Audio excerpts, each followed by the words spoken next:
muchísimas gracias. No voy a repetir los agradecimientos que ya hizo en nombre de la República Argentina nuestro canciller. Valoramos tremendamente que un órgano de la importancia que tiene la OEA, probablemente, como decía recién Insulza, el escenario más visible del hemisferio, se haga eco de un problema que está experimentando la República Argentina, pero que vamos a tratar de convencerlos a ustedes mostrando información y ahora en una presentación algo más técnica, explicando los pormenores del fallo, las consecuencias del fallo, explicando también los antecedentes de esta situación. Vamos a tratar de convencerlos de que este es un problema que atañe a todos los países del mundo, particularmente a los más débiles, particularmente a los más endeudados, a los más comprometidos y, por tanto, más dependientes de un sistema financiero internacional que, con esta decisión de un tribunal norteamericano, convalidada por el segundo circuito después de Nueva York y finalmente no considerado para su revisión por la Corte Suprema de Justicia, con esta situación el sistema financiero internacional se cae en una situación desquiciada. Voy a tratar de explicar por qué entendemos que esto es insólito, que es inédito, que es injusto y que es desquiciado, que va contra las propias reglas del sistema. Para eso, lo primero que quería hacer era dejar en claro que Argentina, tal como dijo el canciller, y voy a pasarlo muy rápidamente, ya ha conseguido el abrigo, el apoyo de la comunidad internacional. Argentina tiene este problema que tiene las características que acabo de mencionar, pero es un problema de todos. Argentina tiene este problema que no es un problema solo financiero, no es un problema solo judicial, no es un problema solo de jurisdicción, no es un problema tampoco y exclusivamente de la Argentina, es del mundo entero y es un problema que muestra una falla en el sistema de financiamiento a los países. Y que, tal como voy a demostrar ahora y voy a citar a autoridades importantes en la materia, vuelve probablemente imposible los procesos de reestructuración de deudas soberanas.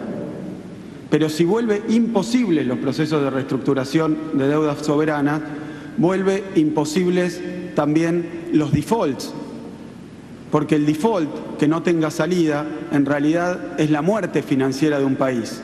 Y probablemente con este fallo y sus consecuencias se vuelva también inviable buena parte del proceso de funcionamiento del sistema de financiamiento internacional.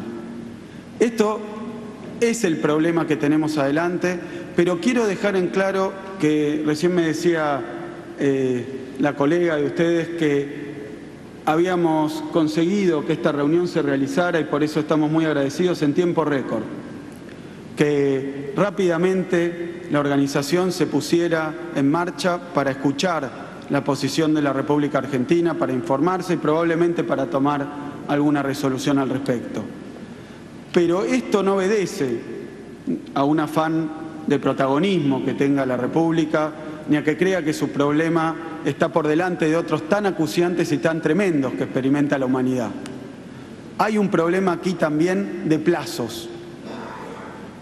Estamos hoy en un momento en donde, según algunas interpretaciones, la República Argentina tiene 28 días o algo así para evitar un default de su deuda soberana. Digo que es desquiciado porque Argentina tiene los recursos para pagar su deuda externa. Argentina lo ha venido haciendo y, sin embargo, este fallo de características absurdas lo que intenta hacer es que Argentina no pueda pagar. Y voy a demostrar que Argentina, siguiendo estrictamente este fallo, no puede pagar sus obligaciones. Y hay tiempos. Es por eso que lo que venimos a requerir junto con el canciller también son soluciones urgentes, no solo pronunciamientos. Argentina no quiere ser un caso de estudio para los libros de texto de cómo por una decisión absurda sufrió un pueblo, sufrió una nación. Y cómo después, con el tiempo, aparecieron algunos remedios a ese problema, cómo después el sistema financiero generó anticuerpos. Lo que necesitamos, lo que pedimos es que la comunidad internacional actúe, que los organismos multilaterales de crédito actúen y lo hagan prontamente, lo hagan antes de que el precipicio que estableció el juez Griesa esté adelante de nuestras narices. Hemos recibido, decía, apoyos, los voy a mencionar muy rápidamente, están allí, también hemos distribuido material al respecto, de países como Brasil, Francia, México, el propio Estados Unidos, parlamentarios de Reino Unido, apoyo de Uruguay, del Fondo Monetario Internacional, de la UNCTAD, del Mercosur, de UNASUR, de CELAC, del ALBA, de expertos como Joseph Stiglitz, Nouriel Rubini, Ann Kruger, Han-Hu Chang, Mark Weinsbrot, Cefas Luminas. También hemos recibido apoyo de Bolivia, Venezuela, Ecuador, Cuba, Chile, ECLAC, el Parlamento Andino, G77 más China, 134 países la semana pasada en Naciones Unidas, G24, ASA, el Banco del Sur, expertos como José Antonio Campos, Félix Salmon, Martin Wolf, Martin Kor, Emir Sader, y siguen las firmas y siguen los apoyos. Agradece la República Argentina porque es eso lo que nos permite, tanto como lo ha hecho esta organización, estar hoy aquí explicando bien los pormenores del problema, explicando también las falacias y las mentiras que se han pretendido instalar a través de un sistema mediático, propagandístico, de lobby, rentado y pagado por grupos minúsculos de especuladores que lo único que buscan es quebrar un país para tener ganancias extraordinarias y que ya lo han logrado y que ahora están cerca, por un fallo de un juez, de lograrlo nuevamente. Hablé de muchos apoyos, pero quiero dar lectura muy breve a dos posiciones que me parece muy importante que tengamos todos nosotros en cuenta, no porque sean más calificados o más importantes que otros de los importantísimos, ilustrísimos países y especialistas y organismos que se han pronunciado al respecto, sino porque esto está ocurriendo en la jurisdicción de los Estados Unidos de Norteamérica. Leía recién el secretario general un párrafo que pertenecía a una presentación del gobierno de Estados Unidos apoyando la posición argentina. Quiero leer otro, simplemente, para que vean cómo el propio Estados Unidos entiende la gravedad de esta cuestión. Dice, las reestructuraciones de deuda soberana después del fallo si se ponía firme el fallo, se tornarán sustancialmente más difíciles, si no imposibles. Se les permite a quienes no participan de ellas utilizar interpretaciones novedosas de cláusulas estándar de contratos de bono con el objeto de interferir en la implementación de un plan de reestructuración aceptado por la mayoría de los acreedores y disminuir dramáticamente los incentivos que conducen a reestructuraciones consensuadas y negociadas. Esa fue la posición oficial de Estados Unidos. Una posición que después no continuó ante la Corte Suprema de Justicia y después voy a hacer algún comentario también sobre la posición de Estados Unidos ante el Fondo Monetario Internacional. Pero antes que eso voy a leer también lo que en un documento recientemente publicado por el Fondo Monetario Internacional, su Lending Framework and Sovereign Debt, Preliminary Considerations, ahora del mes de junio, en donde decía: el Fondo Monetario Internacional, las decisiones contra Argentina de ser confirmadas, esto era poco antes del fallo, probablemente otorguen un gran poder relativo a los holdouts y hagan más difícil el proceso de reestructuración por dos motivos. Primero, al permitir que interrumpan el flujo de pagos a los acreedores que participaron en la reestructuración, la decisión desincentivará la participación de los acreedores en reestructuraciones voluntarias. Segundo, al ofrecerles un mecanismo por fuera del canje de deuda voluntario, la sentencia aumentaría el riesgo de que los holdouts se multipliquen.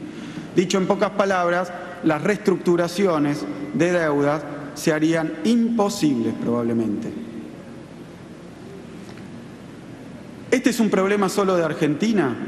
Evidentemente no. Me permito mostrarles a ustedes un gráfico que proviene, el gráfico que tienen ahí de línea, que proviene de un trabajo monumental realizado por dos investigadores, Reinhardt y Rogoff.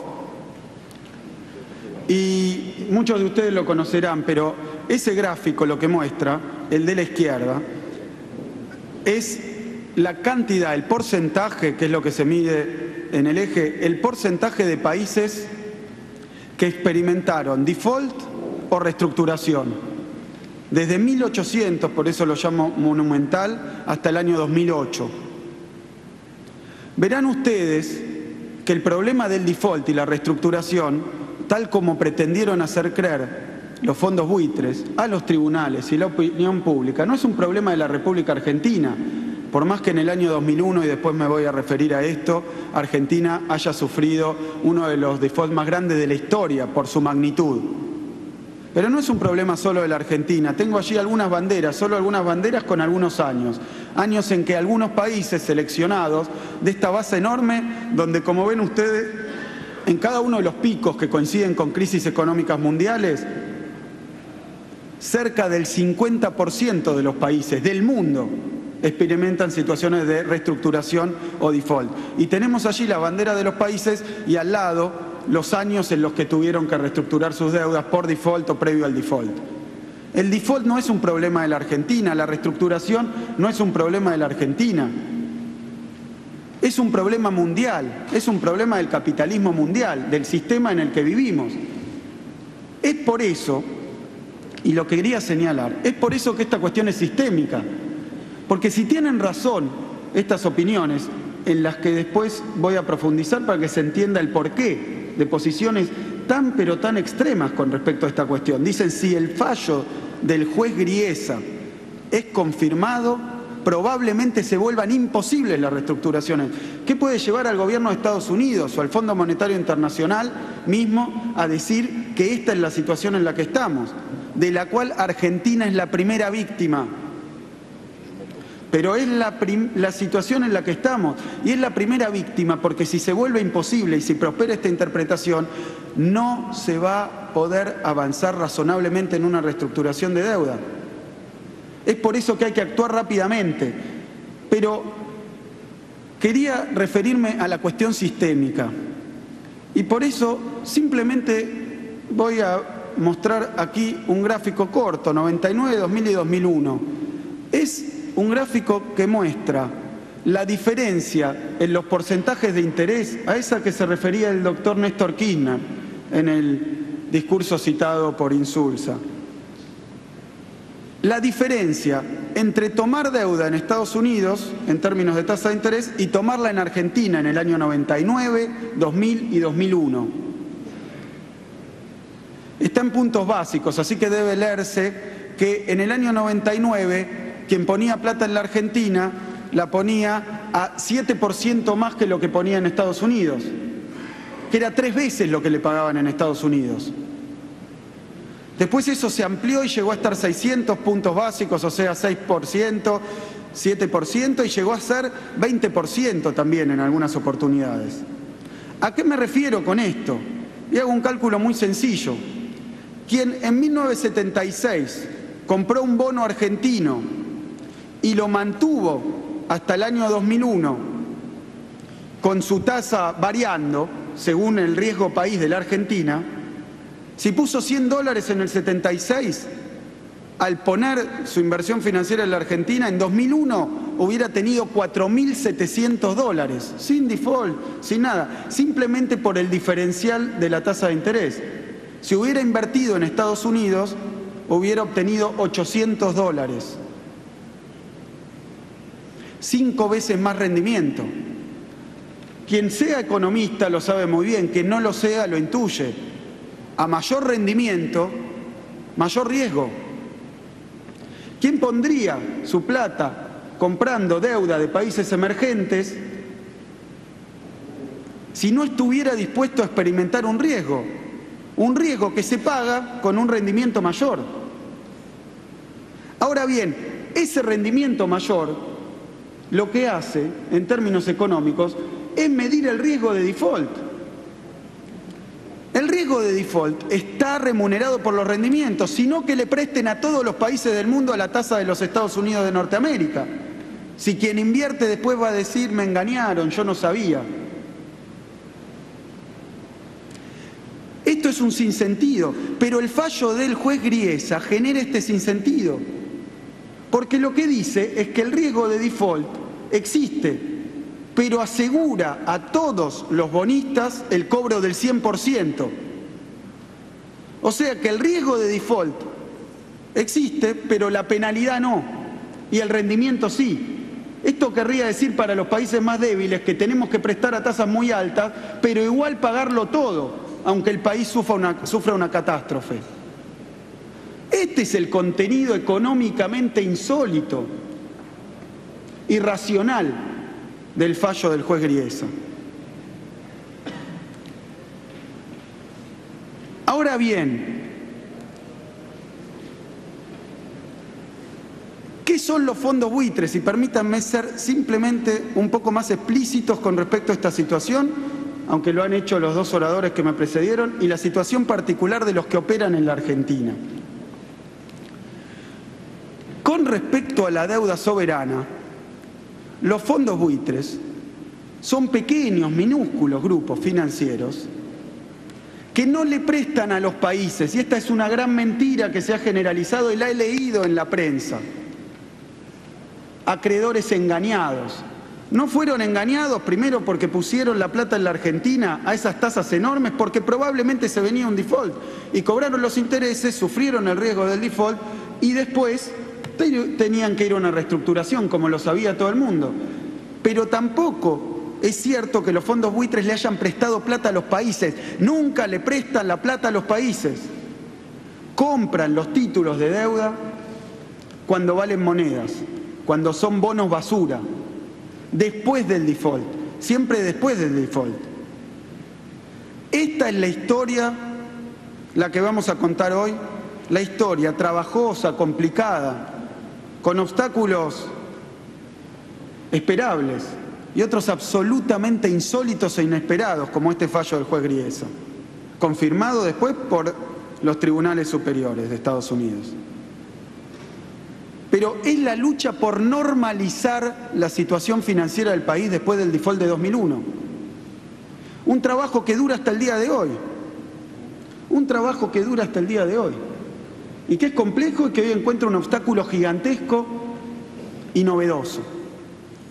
¿Pero qué hacen los fondos buitres? Compran títulos de los países que han caído en default y no negocian.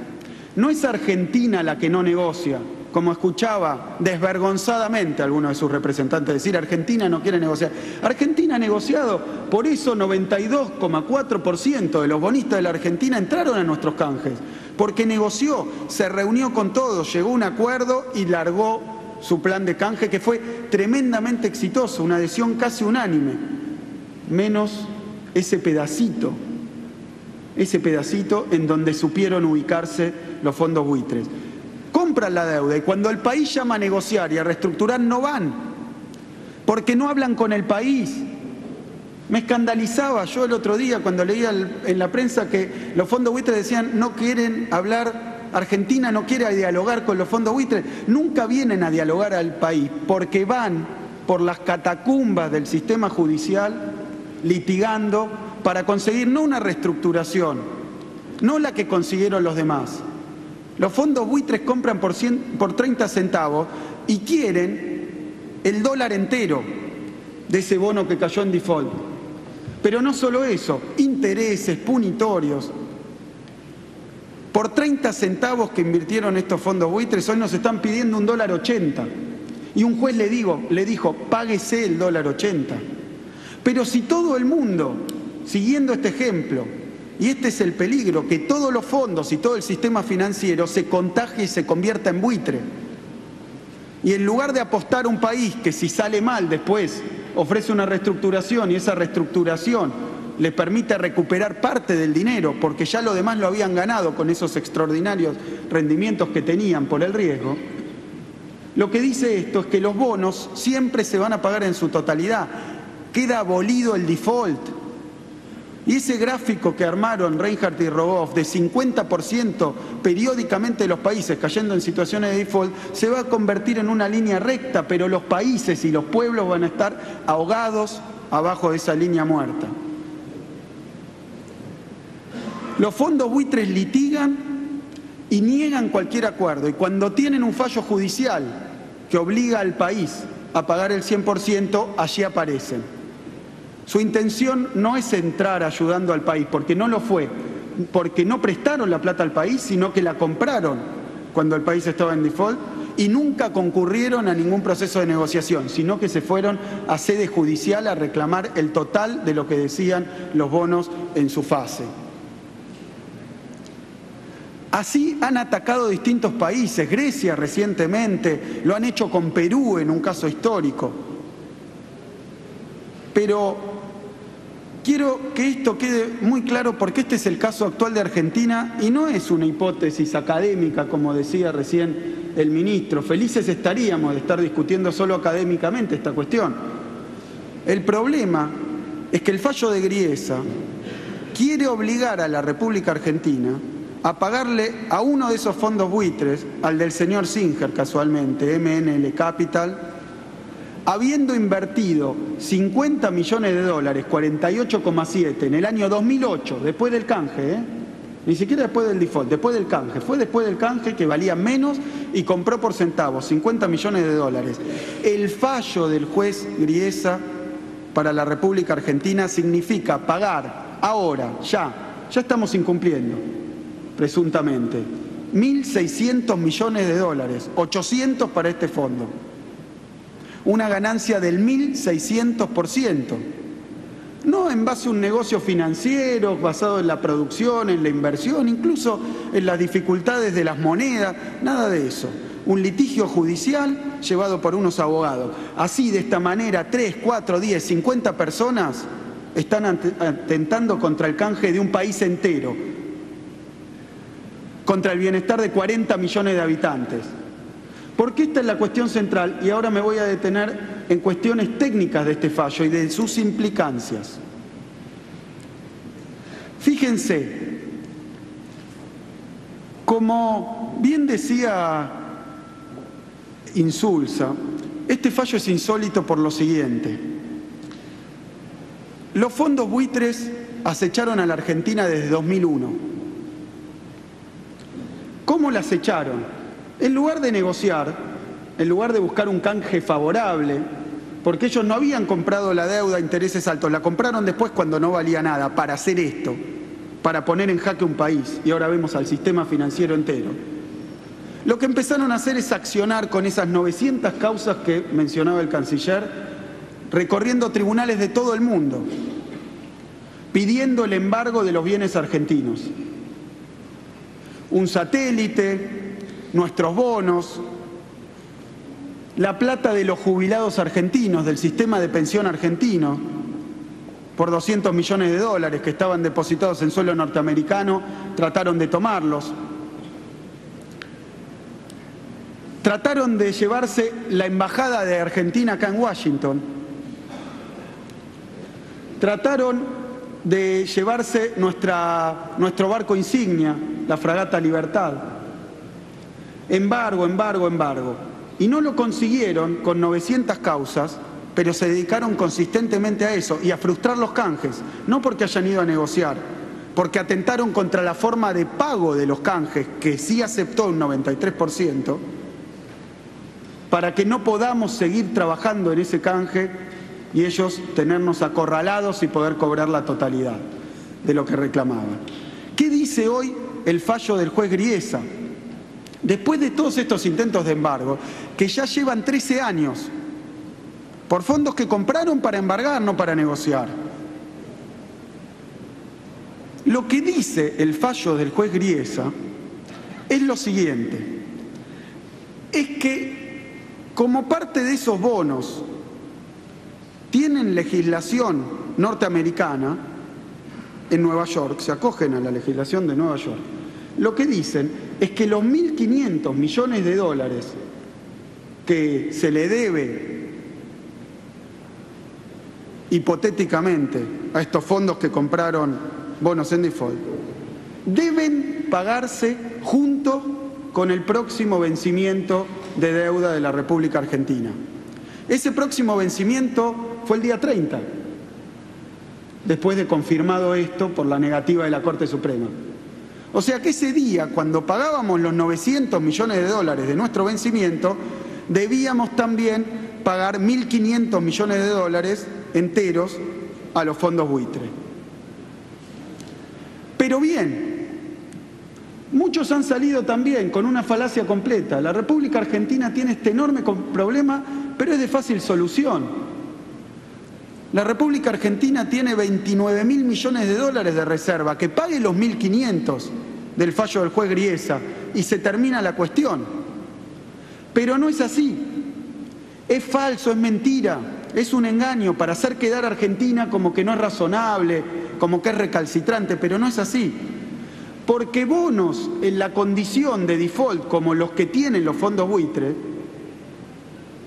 representan, aplicándole la fórmula de cálculo que usó Griesa, no 1.500, sino 15.000 millones de dólares, que podrían hacerse efectivos, algunos analistas dicen en semanas, otros dicen en meses, porque todo aquel que tenga un bono en las mismas condiciones, incluso los propios fondos buitres que han comprado más bonos cuando vieron que la justicia norteamericana le iba a dar la razón y que nadie iba a hacer nada.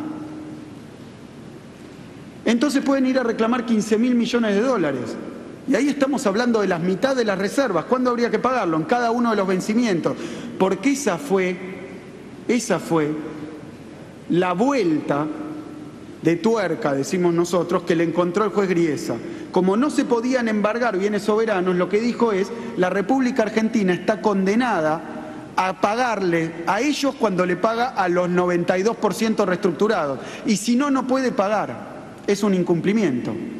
Ató, amarró al 92% que negoció con este ínfimo grupo que buscaba la ruina del país. Pero entonces todos los que tienen estos bonos van a venir uno tras otro hasta cobrar sus 15.000 millones de dólares en los próximos meses, estiman algunos. Puede que algún distraído no aparezca, pero tiene el derecho y tiene la forma de cobro. Y Argentina, y esta es la extorsión de la que hablaba el canciller,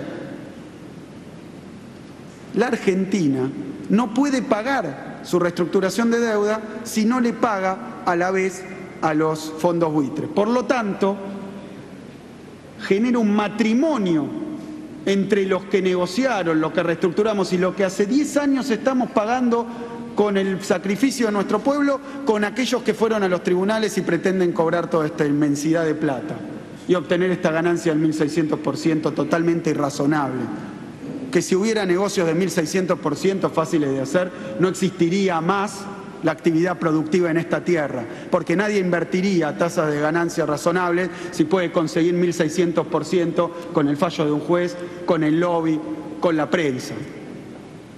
1.500 millones de dólares. ¿Pero qué pasa después?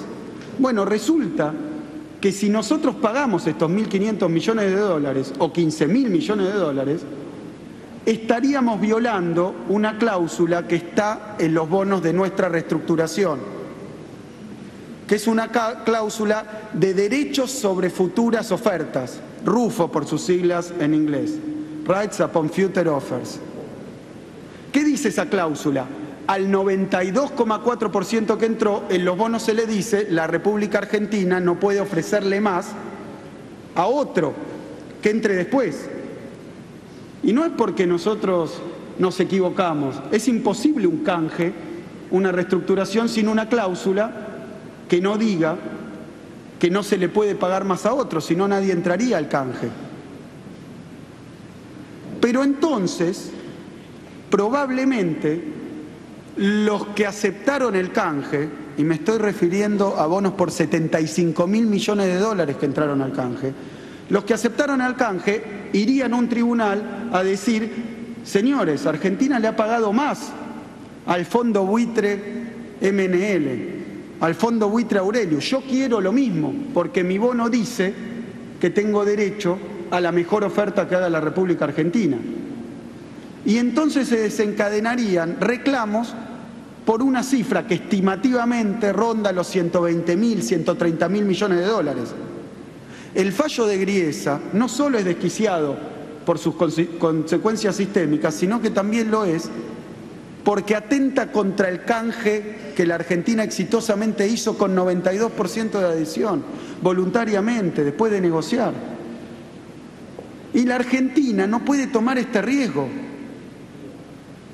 de que sean 15.000 en los próximos meses y 120.000, 130.000 en el futuro. Porque entonces el volumen total de la deuda sería, y en esto no hay magia, el mismo que teníamos en 2001 y nos llevó al default. Esto no fue considerado por el juez. Esto no fue considerado por el segundo circuito y tampoco por la Corte Suprema.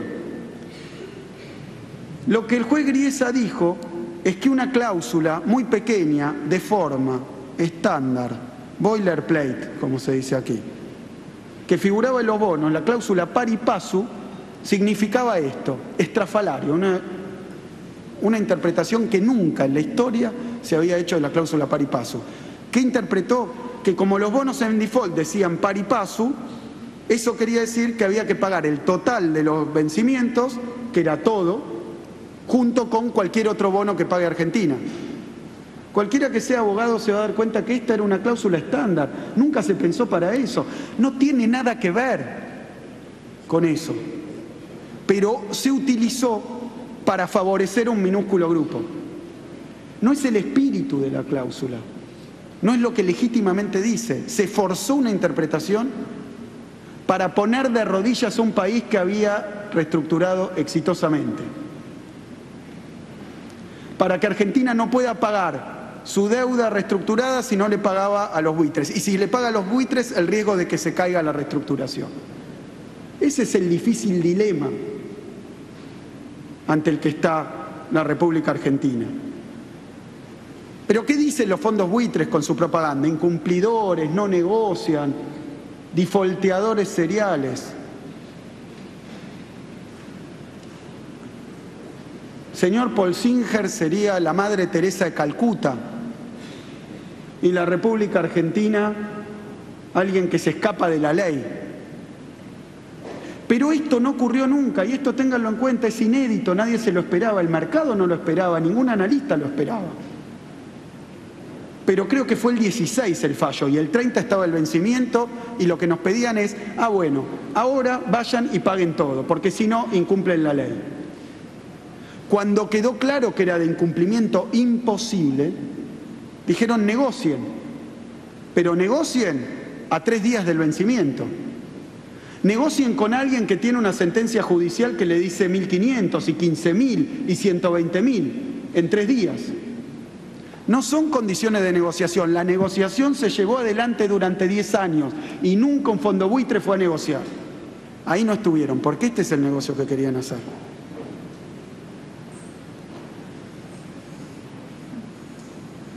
Ahora bien, y déjenme hacer una pequeña referencia al origen de la deuda argentina y a la reestructuración argentina, porque como verán ustedes, Argentina, esto es un gráfico que viene de 1824 hasta el año 2002, y está expresada la deuda externa argentina. Y esto es algo que necesitamos que les quede muy claro. Argentina tuvo el último ciclo de endeudamiento, ahí al final, que se inició con una fecha muy clara. La fecha en que se inicia el ciclo de endeudamiento al que se refería Timerman no es ni más ni menos que el 24 de marzo de 1976.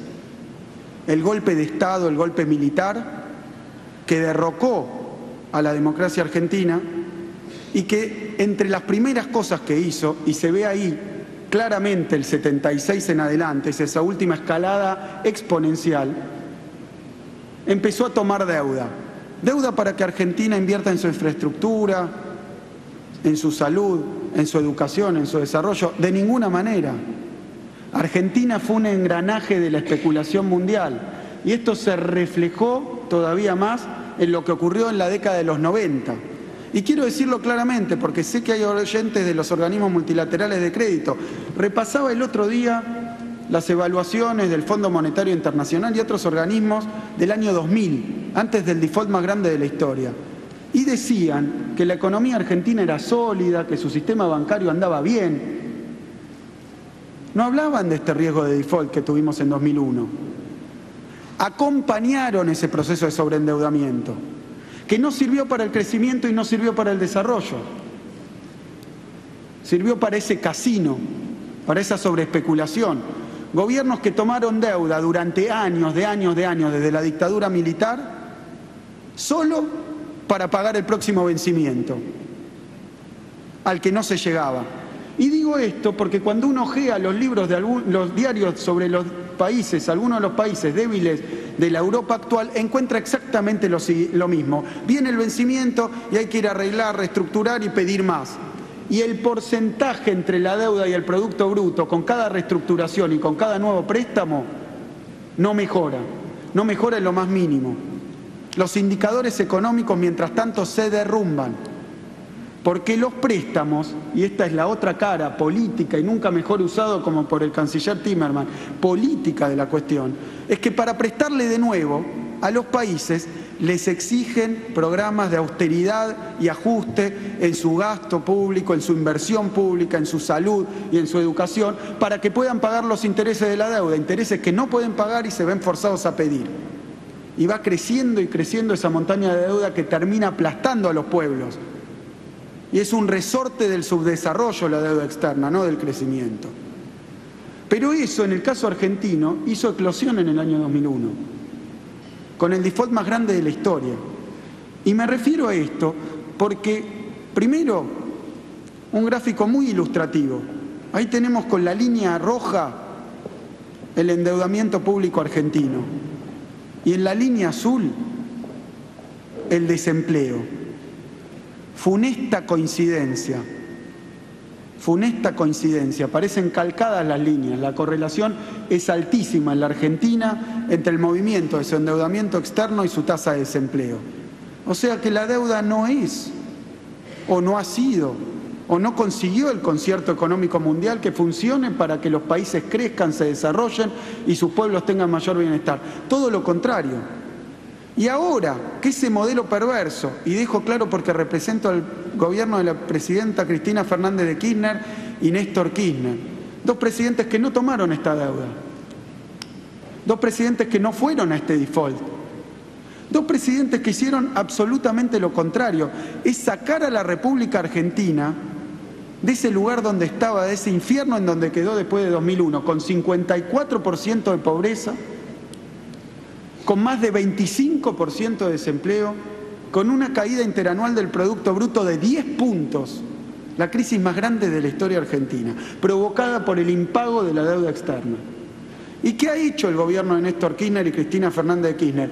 Uno por uno ir arreglando, acordando, negociando arduamente cada uno de los compromisos impagos de allá, del 2001, sin acceso a los mercados financieros internacionales, sin tomar más deuda. Argentina no tomó más deuda para hacerlo y esta fue la clave. Pagó un total de 190.000 millones de dólares en 10 años. ¿Cómo que la Argentina no paga? La Argentina pagó y se desendeudó, negoció con el 92,4% de sus acreedores privados. Cerramos hace poco con el Club de París, pagamos el total de lo que se le debía al Fondo Monetario Internacional. Se arreglaron los juicios pendientes del CIADI. Todos problemas que no ocasionó este gobierno, sino que vino a arreglar porque fueron productos del modelo neoliberal de sobreendeudamiento de los países. Pero toda esa enorme reestructuración nos dejó, año 2013, en un lugar impensado. En 2002, la relación entre deuda y producto de la Argentina era 166%. Como algunos países actualmente están, ahorcados por el yugo de la deuda. Esto significa que de su gasto público Argentina llegó a usar el 20% para pagar servicios de deuda. De todo el gasto público, de todo el presupuesto, el 20% a pagar servicios de una deuda que no había servido para mejorar el país. Hoy, la deuda pública, la total, representa el 40% del Producto Bruto Interno.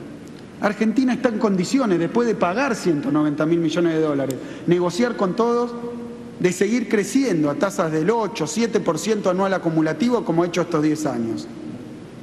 Es aquí, en este lugar, después de una reestructuración con 92,4% de adhesión y una quita efectiva que rondó el 66%, por ese principio del doctor Néstor Kirchner que dijo: Argentina necesita crecer para pagar, los muertos no pagan, no podemos tomar compromisos que no vamos a poder cumplir. Esa fue la reestructuración de la deuda argentina y en ese marco llega el fallo del juez Griesa. Un fallo donde con 49 millones de dólares a la República Argentina la quieren obligar a pagar 120.000, 15.000 en un negocio especulativo sin precedentes. Voy a ponerlos al tanto de dónde está esta cuestión, porque lo último que expliqué sobre el fallo de Griesa es que como no se pueden embargar los bienes de un país defaulteado, lo que dijo es: bien, después de reestructurar, ahora lo que embargo es la reestructuración, indirectamente, porque no deja pagar la reestructuración si no se paga el total de esos 15.000 millones de dólares. E hizo algo más, en algo que entendemos nosotros que fue un abuso en su jurisdicción. Prohibió al Banco de Nueva York, al Boni, Euroclear, una empresa de origen belga, prohibió a JP Morgan, a todos los que están relacionados con el pago de los bonos reestructurados, le prohibió actuar para que la Argentina pueda pagar, si no paga a los buitres. Entonces se armó la tremenda paradoja, y con esto termino, a la que se refería nuestro canciller. Argentina quería pagar, pero el fallo de Griesa no la dejaba. Y Argentina quería negociar, pero una negociación en 3 días o en un mes por 120.000 millones de dólares que caen del cielo como si nada, no es una negociación, es una extorsión. Entonces Argentina solicitó una suspensión de la sentencia, un stay. Dijo: vamos a negociar, pero en condiciones justas, legales y equitativas. Pero el juez Griesa no dio un stay, no dio una suspensión. Entonces llegó el día 30 y estaba esta disyuntiva: si Argentina no pagaba, voluntariamente caía en default. Era un caso exótico de default, un default de un país solvente, líquido y con los recursos, que quiere pagar sus 900 millones de vencimiento, como hizo con los 190.000 que pagó, pero no la dejan. ¿Qué hizo la República Argentina? La República Argentina se enfrentaba a este dilema. Aparentemente esto significaba el fallo de Griesa, pero no podía ser. ¿Por qué no podía ser? Porque la Argentina tiene contratos con su deuda reestructurada, tiene prospectos de esa deuda. Y eso es ley argentina. Entonces ningún funcionario en ejercicio en la Argentina, teniendo los recursos, podía decir: yo no pago. Entonces la Argentina depositó la plata, como lo hace en cada vencimiento, en una cuenta del Banco Central de la República Argentina a nombre del Banco de Nueva York. La depositó y se da por pagada. ¿Y qué ocurre después? ¿Y en qué situación estamos?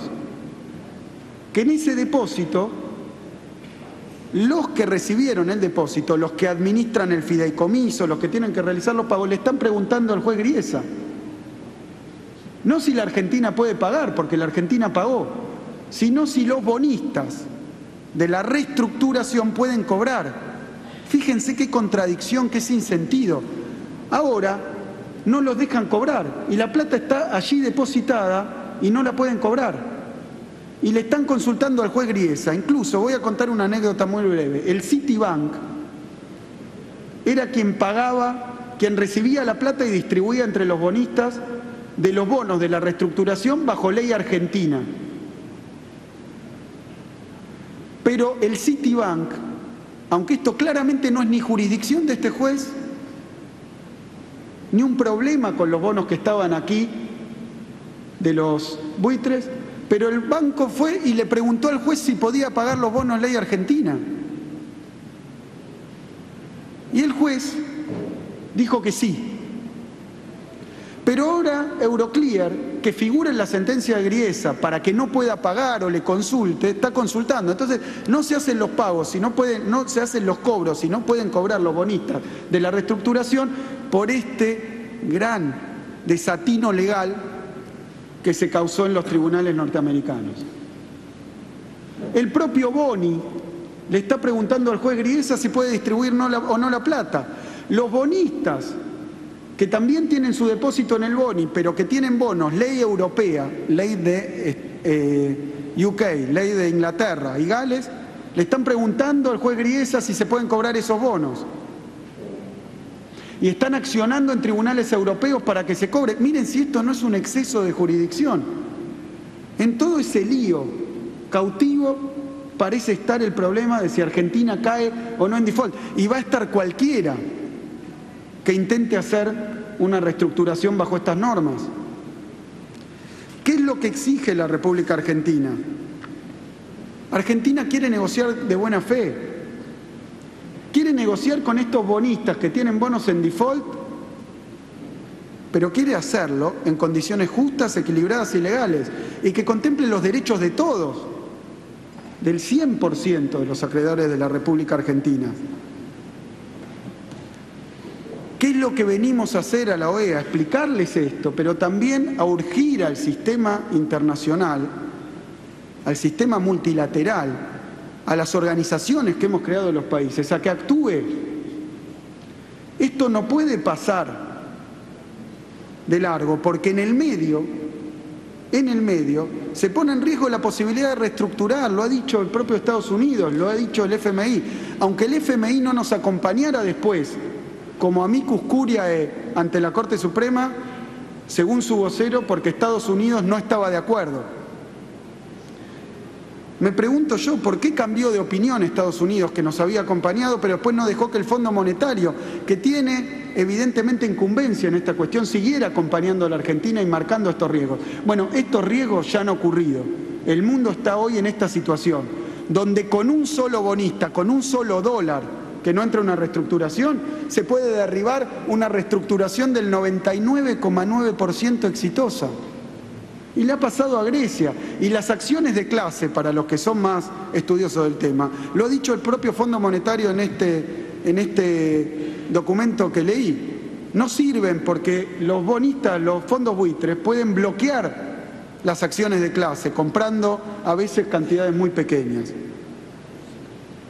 La conclusión es: Argentina está comprometida con el diálogo, como ha estado en toda su reestructuración, quiere negociar como lo ha hecho siempre, pero pide igualdad de condiciones.